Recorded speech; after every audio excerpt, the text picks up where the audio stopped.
Hello everyone. This video is the part 2 of chapter number 11, that is biotechnology principles and processes. In the last video we discussed about the restriction enzymes and also the action of the restriction enzyme.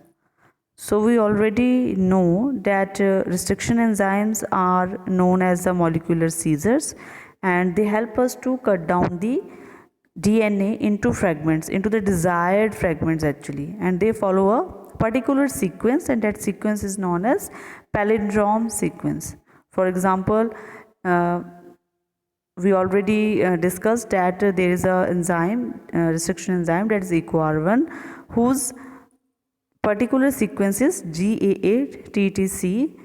So after reading this coding, these enzymes cut down the fragments from this particular site. Okay, and we also know that after cutting, these have the sticky ends, and with the help of the ligase enzymes it converted into a new recombinant DNA. Okay, we also discussed this part also, that how the restriction enzymes cut both foreign DNA and vector DNA at the specific place, and with the help of the ligase enzymes this specific part joins with the vector DNA, and within the vector DNA replication starts, and in this way we get a multiple copies of our recombinant DNA. Okay, so our today's main topic is how to separate and isolate a DNA fragment. Okay, so this video mainly deals with the separation and isolation of the DNA fragments. ठीक है, we know that कि जो restriction जो molecular seizures हैं वो DNA को different fragments में काटती हैं, लेकिन उसके बाद उन फ्रेगमेंट्स को किस तरह से हम सेपरेट और आइसोलेट करेंगे वो हम इस वीडियो में आज पढ़ेंगे. तो जेल इलेक्ट्रोफोरेसिस देख लेते हैं पहले क्या है. The technique which is use to separate the DNA fragments is known as gel electrophoresis. So let's understand this with the help of a diagram first. So this is the main definition, the important one. The cutting of DNA by restriction endonucleases results in the fragments of DNA, and these fragments can be separated by a technique known as gel electrophoresis. Let's move to the next slide. Let's take an example first to understand this deeply. So we know that our DNA is double-stranded, and we also know that EcoR1 is the restriction enzymes which help us to fragment it. Okay, let's move to next slide. So here EcoR1 started section, and he start cutting the DNA from the specific sites. Okay, because we know that EcoR1 has a particular coding, and that coding is GAA TTC. Okay, this is a 6 base pair of EcoR1 coding. The specific coding जिसे वो पहले ढूंढेगा, locate करेगा, उसके बाद जहाँ जहाँ भी उसे ये बेस पेयर मिलेगा वहाँ पे वो कट करेगा.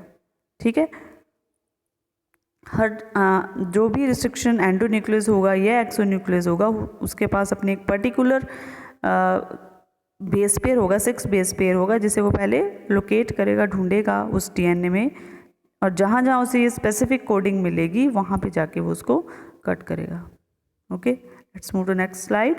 सो ये हमने यहाँ पे हम देख रहे हैं कि जेल इलेक्ट्रोफोरेसिस में होता क्या है कि EcoR1 जो है हमने उसे डबल स्टैंडर्ड डीएनए को जो उसने काटना शुरू किया तो उसने अलग अलग बेस पेयर के जो हमारे पास फ्रेगमेंट्स है वो आए. ठीक है, मान लीजिए यहाँ पे उसको अपनी जो कोडिंग है वो मिलती है, जो इसकी कोडिंग है GAATTC. ये जो कोडिंग है, मान लीजिए जैसे यहाँ 60 बेस पेयर मिली, दूसरी उसको 200 पे मिली, फिर उसे 400 पे मिली, फिर उसे 150 पे मिली. ठीक है, तो जहाँ जहाँ वो अपनी उस पढ़ता है, उस रीडिंग को रीड करता है, उस कोडिंग को, वहाँ पे जाके वो कट करता है fragment into different fragments, DNA को डिफरेंट फ्रेगमेंट्स में काटता है. ठीक है जी, कट हो गया. उसके बाद हम देखेंगे कि EcoR1 की ट्रीटमेंट की वजह से उसने नंबर ऑफ डीएनए फ्रेगमेंट्स को प्रोड्यूस किया और वेरिएबल लेंथ्स. ठीक है जी, फर्स्ट 60 बेस पेयर का आया, फिर 200 बेस पेयर, फिर 400 बेस पेयर, 150 बेस पेयर, इस तरह से उसने डिफरेंट फ्रेगमेंट्स में डीएनए को कट किया। ओके, ये सारा जो प्रोसेस फ्रेगमेंट होने के बाद हमारे पास इतने ज़्यादा डीएनएस आ गए।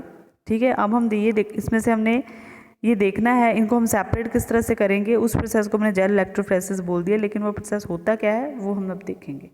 ठीक है जी, किस तरह से प्रॉपर प्रोसेस होता है। सो हम क्या करते हैं कि एक मीडियम रेडी करते हैं। ठीक है जी, ये जो मीडियम होता है इसे हम अगार मीडियम बोलते हैं। ये एक एल्गा की स्पीशीज़ होती हैं, 2 एल्गा की स्पीशीज़ होती हैं। ठीक है, जिनकी वजह से जिनको लेके हम एक मैट्रिक्स, एक मीडियम रेडी करते हैं। एगोरेउस जेल भी कहते हैं उसे, जिसे हम, वो एक नेचुरल पॉलीमर होता है जिसे हम सी वीड से एक्सट्रैक्ट करते हैं। ठीक है, एल्गा सी वीड्स होते हैं जिससे उनको हम एक्सट्रैक्ट करते हैं। और हम अगर मीडियम ही क्यों यूज़ करते हैं, क्योंकि वो उसे एक सीविंग इफेक्ट देती हैं, एक छन्नी की तरह इफेक्ट देती हैं। ठीक है, वो छान लेती हैं चीज़ों को, एक सीविंग इफेक्ट हमारे पास आता है। ठीक है, अगर मीडियम से। सो हमने एगोरेउस जेल हम यूज़ करते हैं इस पूरे मैट्रिक्स में। और यहाँ पे हमने टर्मिनल्स पे ध्यान देंगे कि हमने एक नेगेटिव टर्मिनल, एक पॉजिटिव टर्मिनल साथ में सेटअप करते हैं, इलेक्ट्रिक फील्ड बनाते हैं। बिकॉज वी नो डैट जो हमारा डीएनए है वो नेगेटिवली चार्ज है and it moves to the positive charge, वो एनोड की तरफ जाता है। ठीक है, ये जो 4 कॉलम्स है ये भी हम देखेंगे कि ये वेल्स जो बने हैं यहाँ पे ये क्या है, इनको भी हम देखेंगे। Next slide first. तो जो हमारे फ्रेगमेंट्स कटे हैं ऊपर, ठीक है, उन्हें देखने के लिए वो कितने बेस पेयर के हैं, तो उसके लिए हम क्या करते हैं, सिलेक्टेबल मार्कर्स का यूज़ करते हैं। ठीक है, सिलेक्टेबल मार्कर जो है वो टॉपिक आगे आएगा, वो मैं आपको तब बताऊंगी। अभी आप सिर्फ इतने माइंड में रखेंगे कि हम एक तरह से एक रूलर का यूज़ करते हैं। जैसे अगर आपको कोई बोले कि आपने 2 सेंटीमीटर या 4 सेंटीमीटर की लाइन ड्रॉ करनी है, तो आप स्केल का यूज़ करके ड्रॉ कर सकते हो, उसे बोल सकते हैं कि हाँ ये एग्जैक्ट 2 सेंटीमीटर है। ठीक है, उसी तरह से हमने एक रूलर की तरह एक रूलर लगाया रखा होता है जो रीडिंग बताता है। ठीक है, कि यहाँ पे जो डीएनए चन के आएगा या यहाँ पे जो डीएनए आया, यहाँ पे जो आया वो बेस पेयर के अकॉर्डिंग आएगा। 100 बेस पेयर के नीचे जो होंगे वो यहाँ के आएंगे, 200 वाले यहाँ आएंगे। इस तरह से हम एक रूलर सेट करते हैं जिन्हें हम सेलेक्टेबल मार्कर्स बोलते हैं। फाइन, उसके बाद हम नेक्स्ट देखते हैं कि हम जो हमारा सेकंड वेल होता है उसमें हमने, क्योंकि हमने ये देखा ना पीछे कि हमने एक 100 बेस पेयर का पूरा एक डीएनए यूज़ किया था। ठीक है, तो वही हमने एक 100 एक जो डीएनए हमारा कितने टोटल बेस पेयर का है वो हम जैसे ही सेकंड वेल में डालते हैं, ठीक है, तो हमारे पास ये रीडिंग आ जाती है कि हमारा जो डीएनए है वो 100 बेस पेयर का है। फिर इसके ऊपर इको R1 जो है वो एक्ट करता है। ठीक है जी, इको R1 जब एक्ट करता है तो इसी के साथ में हम इसी वेल में हम इको R1 को भी डालते हैं, और इको R1 जो है वो इनको डिवाइड कर देता है। एक 400 में आ गया, एक 200 में आ गया, एक 150 में आ गया, एक 60 में आ गया था। ठीक है, तो वो सारे उस रीडिंग के सामने जाके अरेंज हो जाते हैं। ठीक है जी, अब हम देखते हैं कुछ इसमें से चीज़ें पढ़ लेते हैं। और अरेंज किस तरह से होंगे, नेगेटिव चार्ज की तरफ होंगे, और जो सबसे छोटा होगा वो अपने आप ही सेपरेट होके सबसे नीचे आ जाएगा और अपनी रीडिंग के सामने आ जाएगा। ठीक है जी, चलिए हम थोड़ा देख लेते हैं अभी इसमें था क्या। सो पहले हम देखेंगे कि एक्चुअली है क्या, migration of the charge particles due to electric field. ये हमने देख लिया, उसे इलेक्ट्रोफोरेसिस कहते हैं हम। ठीक है, क्योंकि डीएनए नेगेटिवली चार्ज होता है। कैथोड एंड ये प्रेजेंट होते हैं बोथ हैंड्स पर। डीएनए नेगेटिव चार्ज है इसलिए हम उसे कैथोड एंड की तरफ रखते हैं और वो मूव करता है from negative to positive direction. Matrix हमने पढ़ लिया कि वो एगोरेस मटेरियल का होता है, उसमें सीविंग इफेक्ट होता है। बिकॉज ऑफ डैट जो स्मॉलर फ्रेगमेंट्स हैं वो फास्ट मूव करते हैं towards the positive side, and DNA fragments can not be seen in visible light and without staining. ये भी इस क्वेश्चन को हम याद रखेंगे कि विदाउट स्टेनिंग हम डीएनए स्ट्रैंड्स को नहीं देख सकते हैं। उसके लिए हम एक स्टेनर का यूज़ करते हैं जिसे हम बोलते हैं इथियम ब्रोमाइड। ठीक है जी, इथियम ब्रोमाइड हम उसे बोलेंगे, ये हमने पढ़ लिया है। और ये स्टेन डीएनए फ्रेगमेंट को हम विजिबल नहीं देख सकते, दे आर नॉट विजिबल, तो हम स्टेन करते हैं इथियम ब्रोमाइड से। और जो डिज़ायर्ड फ्रेगमेंट है उसे हम कट आउट कर लेते हैं फ्रॉम एग्रेस जेल और प्यूरिफाई करते हैं। उस प्रोसेस को हम बोलते हैं इल्यूशन। ठीक है, तो हमने आज 2 तरह के प्रोसेस किए हैं, ज़रा ध्यान देंगे। एक हमने किया था जेल इलेक्ट्रोफोरेसिस, उस टेक्निक का नाम था। ठीक है जी, जो टेक्निक यूज़ की जाती है, पूरा मीडियम बनाएंगे, पॉजिटिव नेगेटिव फील्ड्स लगाएंगे, एग्रेस जेल बनाएंगे, उसे हमने बोला है जेल इलेक्ट्रोफोरेसिस। और इल्यूशन क्या है, जो डिज़ायर्ड फ्रेगमेंट हमारे पास आ गया है हम उसे हमने कट कर लिया, उसे निकाल लिया है फ्रॉम द अगर मीडियम, उसे प्यूरिफाई कर लिया, उसे हम बोलेंगे इल्यूशन। प्यूरिफिकेशन उसको बोलेंगे हम evolution.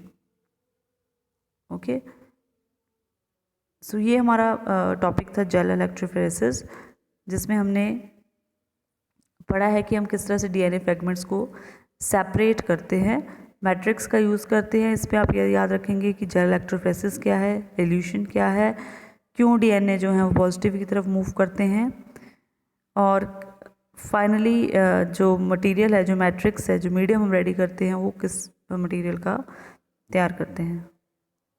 So this is all for today.